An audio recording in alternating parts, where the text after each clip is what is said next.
Hello everyone. Today we are going to be discussing diabetes mellitus. What is diabetes mellitus? This is a chronic metabolic disorder that is characterized by increase in blood glucose level, a state known as hyperglycemia.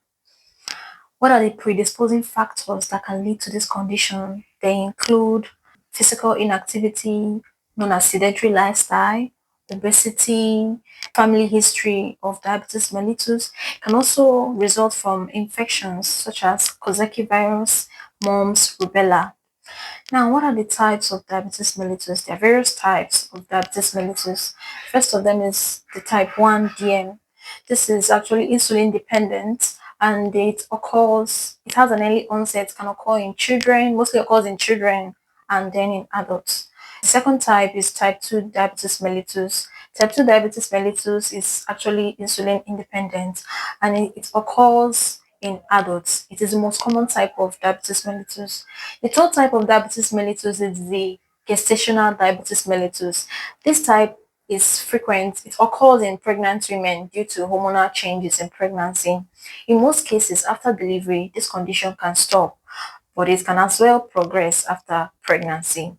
Now, what are the clinical features that you can see to be able to tell that you have diabetes mellitus? The clinical features include polyuria, that's increase or frequent urination, polydipsia, that's frequent thirst, polyphagia, frequent hunger.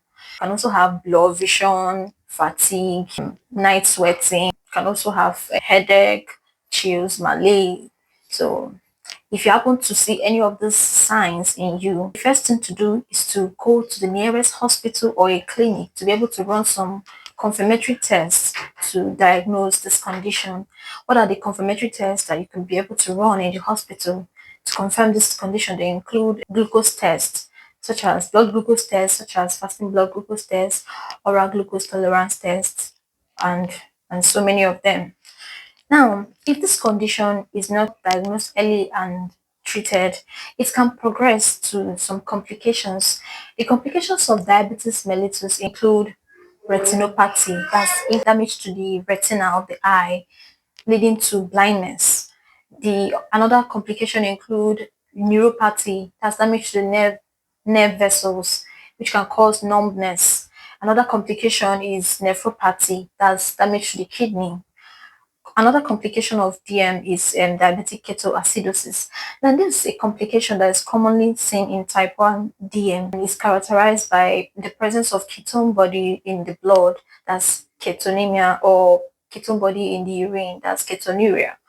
Another complication is hyperosmolar hyperglycemic state, HHS. Now, this is a complication that is common in type 2 DMs. It's characterized by an extreme hyperglycemia and dehydration. Having known all this information about diabetes mellitus, if you happen to see any of these clinical features, you should go to the hospital, run some confirmatory tests, and manage it properly. Now, until next time, bye.